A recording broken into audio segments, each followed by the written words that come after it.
Einen wunderschönen guten Tag zusammen. Ja Leute, wir kümmern uns heute um den Vergleich zweier Gitarren, die ich wirklich sehr mag. Und zwar geht es zum einen um die Yamaha LJ26 und zum anderen geht es um die Yamaha LJ36. Zu beiden Gitarren habe ich eine volle Review gedreht. Beide Links findet ihr in der Videobeschreibung. Da stehen die beiden kleinen Scheißer und wir kümmern uns jetzt einfach mal um zuallererst das Unangenehmste. Wir müssen erstmal wissen, weil ich weiß nicht, ob jeder weiß, was das für Gitarren sind. Wir gucken erstmal, was kosten diese Gitarren eigentlich, und dazu sind wir jetzt auf der Yamaha Homepage, also www.yamaha.com, und da findet man unter Gitarren, Akustikgitarren und LJ-Series findet man die LJ36 Aare. Das ist quasi genau diese, um die es hier in diesem Vergleich nämlich auch geht. Die hat eine unverbindliche Preisempfehlung von 5.463 €. Also ihr erkennt schon, in welche Richtung das hier geht. Es ist also kein Zuckerschlecken. Die Gitarren kriegst du definitiv nicht geschenkt.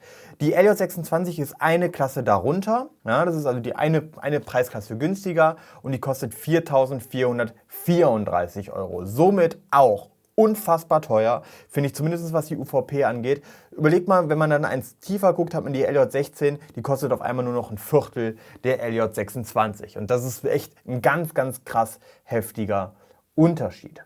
Kommen wir jetzt mal zu diesen Teilen, zu den Sachen, wo ich mir denke, die sind sich ziemlich ähnlich. Also die Form ist gleich, das ist Nummer 1. Die haben beide Ebenholz-Griffbrett, die haben beide Fichtendecker, also Engelmann-Fichte, die haben beide indisches Palisander. Beide Gitarren haben keinen Tonabnehmer verbaut, also es sind komplett akustische Instrumente und beide wurden in Japan gebaut. Das sind so ziemlich die Sachen, die die beiden verbinden. Und was die jetzt trennt, das schauen wir uns jetzt gemeinsam an. Ich habe da mal was vorbereitet, und zwar können wir jetzt hier sehen, im ersten Bild die Kopfplatte der beiden Gitarren. Die Yamaha LJ26 erkennt ihr, die ist sehr schlicht gehalten. Die LJ36 wirkt deswegen ein bisschen aufwendiger, weil sie ein Binding hat. Ich finde auch, dass die Kopfplatte, dieses Furnier, was auf der Kopfplatte ist, ein bisschen aufwendiger gemasert ist, aber das ist auch Geschmackssache. Und wir erkennen schon am Hals, dass die Gitarre, also die 36er, ein Binding hat und ein bisschen andere Inlays, da kommen wir aber gleich zu. Und die Knöpfe an den Mechaniken sind auch andere. Im nächsten Bild wird das dann mit dem Binding und der aufwendigeren Kopfplatte ein bisschen deutlicher. Also was das Binding schon ausmacht, ist wirklich sehr gravierend. Gut, die Knöpfe sind ein bisschen anders, aber das finde ich macht jetzt nicht so ein bisschen die Optik aus. Ich denke, dass es das Binding ist, was da wirklich dafür sorgt, dass die 36er meiner Meinung nach zumindest deutlich hochwertiger wirkt. Die Kopfplatte von hinten zeigt so ziemlich, dass beide Gitarren ein Furnier hinten drauf haben, und da erkennen wir jetzt auch wirklich ganz deutlich, dass es sich um unterschiedliche Mechaniken handelt. Mechaniken kommen wir dann gleich im nächsten Bild nochmal zu, aber wir erkennen auch hier schon mal, dass wir bei beiden Gitarren einen fünfteiligen Hals haben, aber auch dazu gehen wir dann später nochmal genauer ein. Offene Goto-Mechaniken bei der 26er, geschlossene Made in Japan gebrandete Mechaniken bei der 36er. Ob das jetzt Made in Japan Yamaha Mechaniken sind bei der 36er, kann ich euch nicht sagen. Kann natürlich auch eingekaufte Mechaniken sein mit Logo drauf, aber auf jeden Fall sind bei der 26er offene Goto-Mechaniken. Hals-Kopfplattenübergang. Ja, das ist die Stelle, wo die Gitarren mal ganz gerne brechen. Diese Stelle wurde bei beiden Gitarren im gleichen Verfahren verstärkt. Das macht man so, das ist üblich so, gut. Ja, der Hals ist bei beiden gleich. Das ist also ein fünfteiliger Palisander-Mahagoni-Hals, so nennt es, oder Mahagoni-Palisander-Hals. Ob das jetzt ein anderes Mahagoni bei der 36er ist als bei der 26er, kann ich nicht sagen. Jedenfalls ist es ein bisschen dunkler, aber ich schätze mal, dass es das gleiche Holz ist. Einfach nur, jeder Baum ist ja anders, Ja, Inlays sind unterschiedlich. Am Bund 7 haben wir die gleichen, Bund 9 haben wir dann unterschiedlich und Bund 12 auch. Mir gefallen die von der 36er besser, aber das ist Geschmackssache. Es gibt auch Leute, die mögen das etwas schlichtere von der 26er lieber. Wie gesagt, Geschmackssache. Und wir erkennen jetzt hier, dass der Hals wirklich ein Binding hat bei der 36er und bei der 26er eben nicht. Ja, Inlays, also Bindings beim Korpus. Und hier können wir finde ich, den gravierendsten Unterschied der beiden Gitarren feststellen, nämlich die 26er hat einfach nur böse gesagt ein Holzbinding mit einem schwarzen Puffer zur Decke. Die 36er hat da doch ein bisschen aufwendiger, was heißt ein bisschen? Ich finde es schon krass aufwendig gemacht. Das Abalone-Binding ist kein ganz normales, reingeklopptes Abalone. Nämlich im nächsten Bild können wir es jetzt nämlich noch ein bisschen genauer sehen. Wir haben nämlich bei dieser Gitarre außen Holz, dann einen schwarzen Streifen, dann wieder Holz, dann einen schwarzen Streifen, dann Kupfer, dann einen schwarzen Streifen, dann Abalone. Dann wiederholt sich das ganze Ding und dann haben wir erst die Decke. Also das ist schon echt fett gepuffert und das macht eine ganze Menge her. Wenn man sich das mal so vom Nahen anguckt, dann sieht man, wie viel Arbeit da reingesteckt worden ist. Krasses optisches Highlight. Ja, hier beim nächsten Bild erkennen wir, dass die Punkte zur Orientierung auf der Halsoberseite bei der 36 natürlich dunkel sind, auf der 26er Seite hell und eben das Binding am Hals. Die Abalone Rosette ist der Unterschied hier im Gegensatz zur Nicht-Abalone Rosette. Bei der 26er, das Thema ist auch, wir haben auch bei der 36er diese kupferfarbenen Ringe noch drin, die gibt es bei der 26er nicht. Steg und Schlagbrett sind bei beiden Gitarren gleich, konnte ich keinen großen Unterschied feststellen. Und hier können wir das Binding nochmal hinten an der Korpusrückseite erkennen. Die 26er hat eigentlich nur ein leichtes Puffer zur Zarge, dem es ein paar Striche hat. Die 36er hat erstmal Mittelstreifen am Boden und die hat auch da wieder diese kupferfarbene Geschichte eingearbeitet, was mir wirklich sehr, sehr gut gefällt. Der Boden der beiden Gitarren unterscheidet sich auch eben, dass wir eben bei der 36er den Mittelstreifen haben und ich finde, dass die Maserung schöner ist bei der 36er. Ja, die ist ein bisschen mehr gerade als bei der 26er, aber das ist total Geschmackssache. Ne? Also ich denke, da gibt es kein besser und kein schlechter. Und zum Schluss haben wir noch den Gurtpin. Das ist bei beiden Gitarren gleich, kein Unterschied. Und dann sind wir durch mit dem optischen Vergleich der beiden Gitarren. Wir kümmern uns jetzt um den klanglichen Vergleich der beiden Instrumente und zum Schluss reden wir noch mal ganz kurz drüber. Los geht's!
So, damit sind wir dann durch mit dem klanglichen und den optischen Vergleich dieser beiden Yamaha Made in Japan Gitarren. Was ich noch sagen kann, ist, dass die Yamaha eine andere Lackierung hat. Das soll eben dafür sorgen, dass die mal ein bisschen besser schwingt und dass die ein bisschen besser klingt.